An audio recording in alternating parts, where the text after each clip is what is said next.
Hello. Hello. Happy Friday. Happy Good morning, Friday. everybody. The Instagrams is telling our followers that we've started a live video. We have. Happy Forge Friday Coffee Talk. We made it. It's been a little while It since has. we've done one of these. Happy Forge Friday Coffee Talk today. We're home. We're home, clearly. We are just hanging out. We're going to talk today about our time at Origin Immersion Camp. Mm-hmm. So it's been 2 weeks since we've been home, I think, or since we were up there. Yeah. But yeah, so we love it. This was my 4th year going to Origin Immersion Camp. My 5th. 5th year. Origin Immersion Camp is a week-long jiu-jitsu camp run by Pete Roberts from Origin in Maine. The camp is held at a little kids' summer camp, basically. So once the kids have gone, they open it up to all of us, about almost 500 adults. And it's amazing. It's on a lake in the woods of Maine, and it's kind of like it's just a giant adult summer camp. Mm-hmm. We train jiu-jitsu 3 times a day, and stay in cabins with our friends, and it's kind of magical, especially as an adult being able to do something like that. So, and they just do a great job. It's all top notch. Everything's catered. The experience is just kind of put together for us from start to finish. The instruction of the jiu-jitsu is just phenomenal. It's out of this world. The black belt instructors have so many stripes on their belts. In some cases, even coral belts showing up. Yep. Professor Lebo got his coral belt earlier this year. So, and I'd like to say he's a good friend of ours. That's the cool thing about camp. We're around all these amazing people. We see them but once a week out of the year, or 1 week out of the year, excuse me. But it's like you spend so much close time with them that everybody just becomes really like best friends by the end of the week. Mm-hmm. And then you keep coming back every year and you see the same people and you make new friends, but you also see the same people over and over again. So yeah. And the cool thing is like, as sad as it is to leave and say goodbye to all your friends, it seems like those 51 weeks in between just go by so quickly. And then all of a sudden it's camp time again and you're there, and all of a sudden all your friends are there again. And it's like you never left them. Yeah. So we thought we'd just talk about a couple of the takeaways that we had from camp this year. Every year it's always a lot of the same stuff, but again, like the jiu-jitsu is amazing, but we always kind of have some different takeaways each year. So yeah, like he talked about, the jiu-jitsu itself is amazing. The jiu-jitsu instruction is world class. It's top notch. You're learning from the best of the best, which is just really cool. You don't get that opportunity to learn from that many high level black belts and competitors. A lot of them are world champions in their own right. So it's not every day that you get to put all of them together in one place and learn from all of them. So that was really neat. This year there's always the regulars, and obviously Pete's there, and Alexei Pickrell, and and Lebo, and we could go through the whole list, but then there's always some guest ones that come up too. So Tim Kennedy came this year. That was really neat. He was there for a couple of days. Taught you guys a nice little smother choke that we weren't privy to on the purple belt mats. I was gonna say us guys meaning the blue belts, so that was fun. Bushesha was there this year. That was really neat. There's just always amazing people. So, but funny enough, the jiu-jitsu, as amazing as it is often not the best part of camp. Right. It's a jiu-jitsu camp, which is cool, but it's often not the best part of camp. We always say the people and the relationships and the community is where it's at. That's what makes camp so unique. Yeah. Because it's like, you go to a jiu-jitsu seminar and you spend an hour or 2 with these instructors, and then, they get their money and they're out. These guys, you're with them the entire week, so they finish and everyone's hanging around, and you can ask them further questions. You can get to know them as people because you're ending up having meals with them 3 times a day. There's bonfires at night. Mm-hmm. There's people hanging out in the cafeteria just getting snacks. So all of this is like, you get to know all these people as people.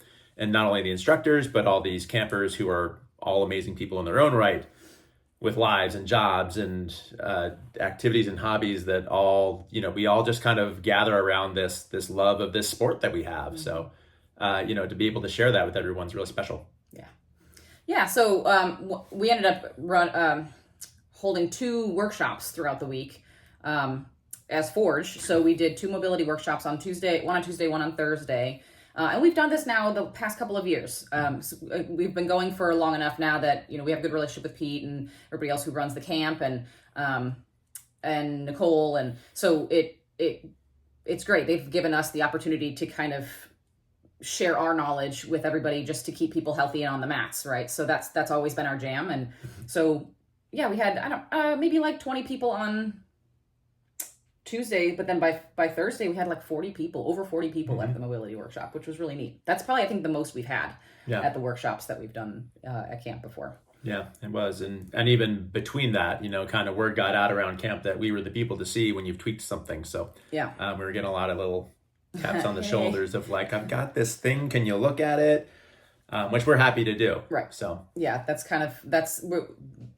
yes, we're there as campers, but we also want to be able to help in whatever way we can. So so that was great. We were able to help a lot of people with just different things they had going on, either something that was, had been bothering them or something that actually happened at camp. So because it's a lot of rolling, it's a lot of training.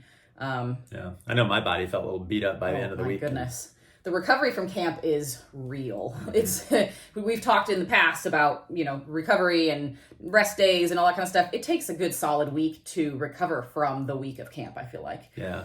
Plus you're not sleeping that great while you're there because we're on these little kids bunk beds that, for me as a 6-foot dude, like my head's hitting the top end of it and my feet are hitting the other end of it. Yeah.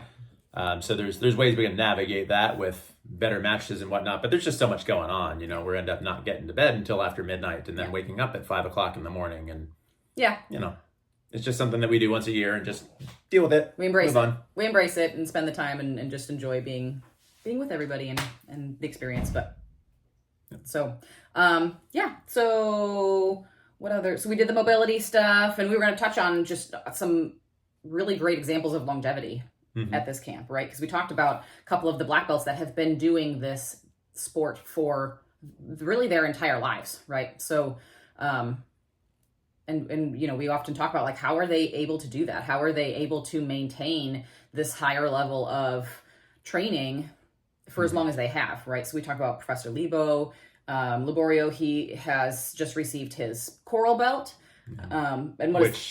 Coral belt is, if you're not familiar with jiu-jitsu, it comes above black belt. So every belt has stripes or degrees on it. And when you get your black belt, I think it's every 3 years you get a stripe. And then I think even after a certain degree, it's every 5 years. So we found out from Libo this year that it's 31 years at black belt before you get your coral belt. Yeah. And that's not including the time it takes to get your black belt. Everybody talks about like getting your black belt is the be all end all. I can't wait till I get my black belt. In a lot of ways, when you talk to a lot of black belts, in their minds, it's just begun. The learning has just begun once you get your black belt. So that's the cool thing about jiu-jitsu is it is very much a marathon, not a sprint. You're in it for the process because you love the process, not necessarily the outcome. And at a certain point, you have to realize that you've got to maintain your body through all of that. So you'll see that, the young bucks, we'll see that with the young dudes, the white belts and the blue belts that are just going crazy. Yeah. And they will learn, one way or another. I was going to say, sometimes the hard way, but they'll learn. So, the injuries, the soreness, like we saw from a week from rolling straight, it builds up. But like I said, our second mobility session was a whole lot more greatly attended than the first one was because people were starting to realize how important it is to maintain that mobility. Yeah. Not only while you're in the active aspect of your sport, but also throughout. So, you talk to these advanced black belts or the coral belts like Libo, and you'll see that they're really placing a big emphasis on saving their body to be able to do this for a really long time. And mobility is the key to that. Yeah, mobility is a big part of it. And you'll also hear from a lot of them that they get, especially the higher levels that they get, they'll be quite choosy about who they roll with, when they roll, how much they're rolling, how hard they're going, all of that kind of stuff. Because when it comes down to it, that's our own responsibility as an individual, right? I'm starting to learn that too. Not starting to, I'm trying to learn that better, even just as a blue belt, all right? I'm early in my career. I don't even call it a career. Early in my journey. But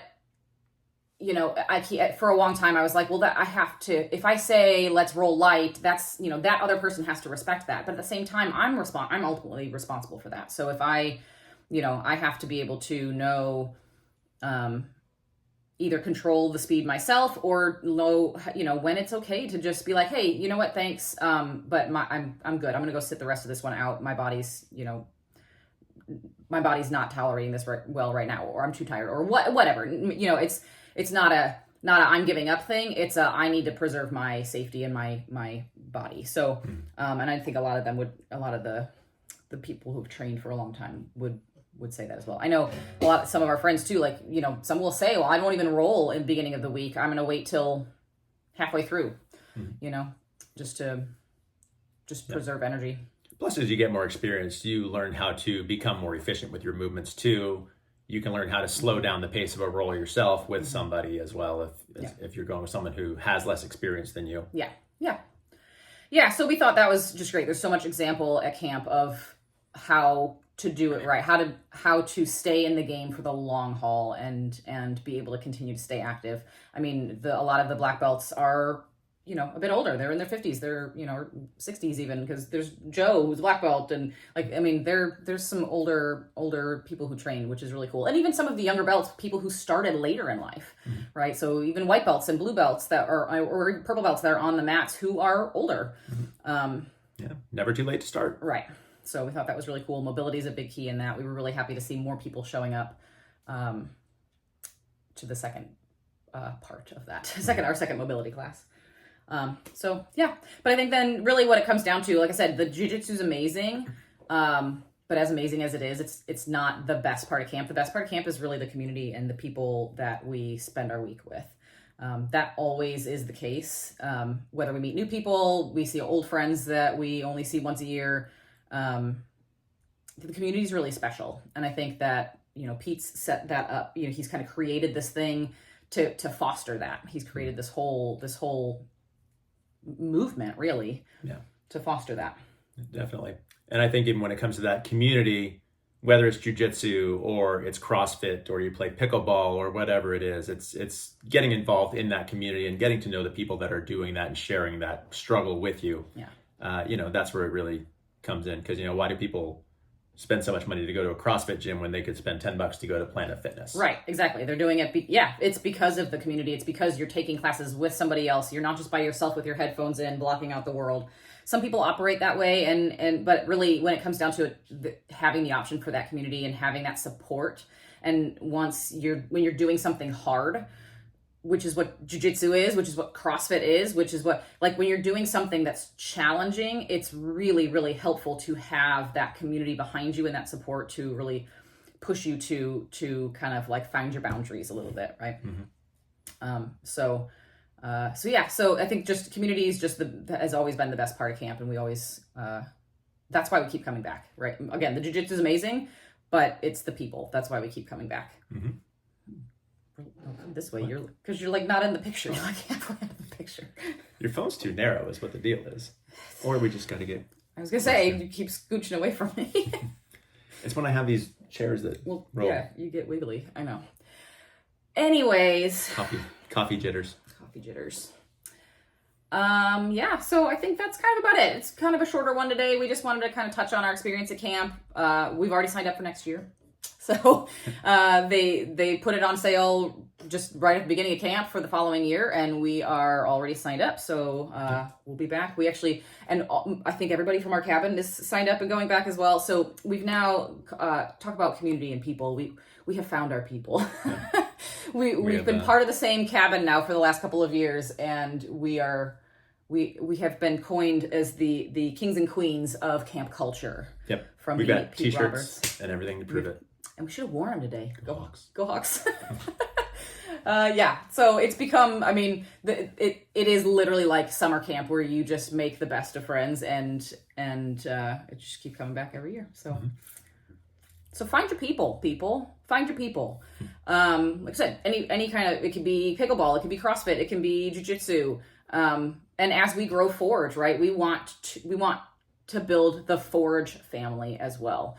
And that will, kind of progress as we go along, as we grow the business. But, there will be things that happen in the future that will allow for that and make that easier. We want to be able to create as much of a community as we can so that people can be supported, not just in how we help people with healing injuries and staying moving and active, but we want everybody else to be able to connect as well in similar struggles, similar wins, things like that, and just support each other along the journey. So eventually that will be it's in the grand scheme, the grand plan. So all right. And then speaking of community, if you are in the Gainesville community, we are going to be tomorrow out at F45 Swamp Town down in Celebration Point. They're having a playoffs competition. So it's kind of a little thing across all different gyms. Anyone's welcome to come and join. I'm not sure what their deadline is for signing up on it. Yeah, I don't know. But you can always go check them out too. But we will be out there tomorrow morning doing injury screens for anyone who needs it.